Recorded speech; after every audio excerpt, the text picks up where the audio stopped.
ಜನತೆಗೆ ತಂಪಾದ ಮಜ್ಜಿಗೆ ವಿತರಣೆ. Gangavati Rotary women's of club rice bowl Gangavati SSP life mission ಇವರ ಆಶ್ರಯದಲ್ಲಿ ಮಜ್ಜಿಗೆ ವಿತರಣೆ ಕಾರ್ಯಕ್ರಮ ನಡೆಯಿತು. Rotary women's club of rice bowl ಅಧ್ಯಕ್ಷರಾಗಿರುವ ಗೀತಾ ಚೌಧರಿ ಕಾರ್ಯಕ್ರಮದ ಕುರಿತು ಮಾತನಾಡಿ, ಸೇವ್ ಪ್ರಾಜೆಕ್ಟ್ ಅವರ ಸಂಪೂರ್ಣ ಸಹಕಾರದ ಮೇರೆಗೆ ಉರಿ ಬಿಸಿಲಿನಿಂದ ತತ್ತರಿಸಿದ ಸಾರ್ವಜನಿಕರಿಗೆ ಅನುಕೂಲವಾಗುವ ಉದ್ದೇಶದಿಂದ ಉಚಿತವಾಗಿ ಮಜ್ಜಿಗೆ ವಿತರಿಸುವುದರ ಮೂಲಕ ಸಾಮಾಜಿಕ ಸೇವಾ ಚಟುವಟಿಕೆಯನ್ನ ನಡೆಸಲಾಗಿದೆ. ಬೆಳಗ್ಗೆ 9 ಗಂಟೆಯಿಂದ 12:30 ಗಂಟೆಯವರೆಗೆ 1,000ಕ್ಕೂ ಅಧಿಕ ಜನರಿಗೆ ಮಜ್ಜಿಗೆ ವಿತರಿಸಲಾಗಿದ್ದು, ಈ ಕಾರ್ಯಕ್ರಮದಿಂದ ತಮಗೆ ತೃಪ್ತಿ ತಂದಿದೆ ಎಂದು ತಿಳಿಸಿದರು. ಕಾರ್ಯದರ್ಶಿ Sridevi Bhandari, SSP life mission managing director Sophia Rani ಜಂಗಮರ ಮಾತನಾಡಿ, ಬಿಸಿಲಿನ ಪ್ರಖರತೆಗೆ ಜನ ತಮ್ಮ ಆರೋಗ್ಯದ ಬಗ್ಗೆ ಹೆಚ್ಚು ಗಮನ ಹರಿಸಬೇಕು.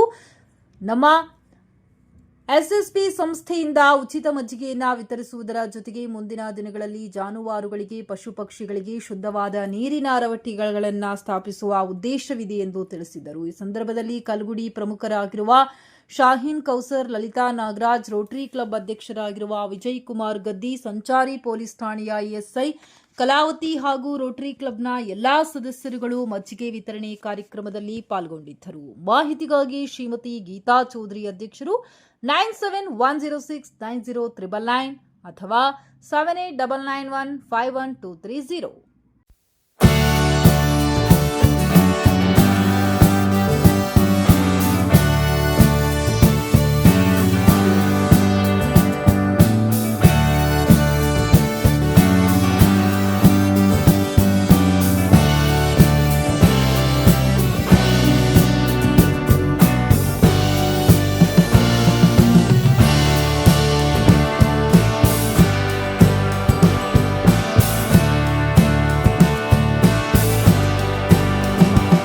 ತಾಪಮಾನ ಹೆಚ್ಚಿರೋದ್ರಿಂದ ಮಜ್ಜಿಗೆಯನ್ನು ವಿತರಣೆ ಮಾಡಿ ಒಳ್ಳೆ ಉತ್ತಮವಾದ ಕೆಲಸವನ್ನು ಮಾಡ್ತಿದ್ದಾರೆ.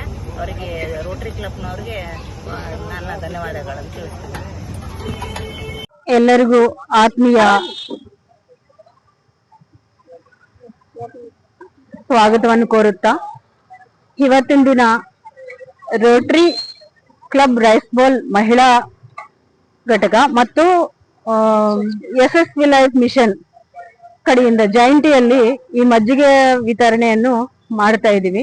ಇದರಿಂದ ನಮಗೆ ತುಂಬಾ ಖುಷಿ ಆಗುತ್ತೆ. ನಮ್ಮ ರೋಟರಿ ಕಡೆಯಿಂದನೂ ಬಹಳಷ್ಟು ಸೇವೆಗಳನ್ನು ಮಾಡ್ತಾ ಇದ್ದೇವೆ.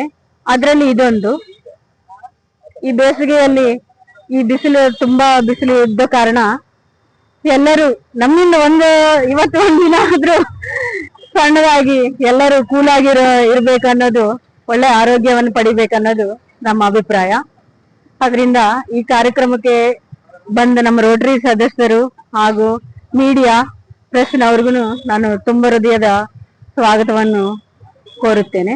ಅದೇ ರೀತಿ ಎಸ್ಎಸ್ಪಿ ಲೈಫ್ ಮಿಷನ್ ಸಂಸ್ಥೆಯಿಂದ ಕೂಡ ಜಯಂತಿಯಲ್ಲಿ ಮಾಡಿದ್ದಕ್ಕೆ ಅವ್ರಿಗೂ ತುಂಬ ಹೃದಯದ ವಂದನೆಗಳನ್ನು ಕೋರುತ್ತೇನೆ. ಆದ ಕಾರಣ ನಮ್ಮ ಪೊಲೀಸ್ ಡಿಪಾರ್ಟ್ಮೆಂಟ್, ನಮ್ಮ ನಗರ ಘಟಕ ಪೊಲೀಸ್ ಡಿಪಾರ್ಟ್ಮೆಂಟ್ ಅವರು ಕೂಡ ಒಳ್ಳೆಯ ಸಹಕಾರವನ್ನು ನಮ್ಗೆ ಕಲ್ಪಿಸಿಕೊಟ್ಟಿದ್ದಾರೆ. ಅದೇ ರೀತಿ ಸಾರ್ವಜನಿಕರು ಕೂಡ ಒಳ್ಳೆ ಸಹಕಾರವನ್ನು ನೀಡಿದ್ದಾರೆ. ಎಲ್ಲರಿಗೂ ನನ್ನ ತುಂಬ ಹೃದಯದ ವಂದನೆಗಳನ್ನು ತಿಳಿಸುತ್ತಾ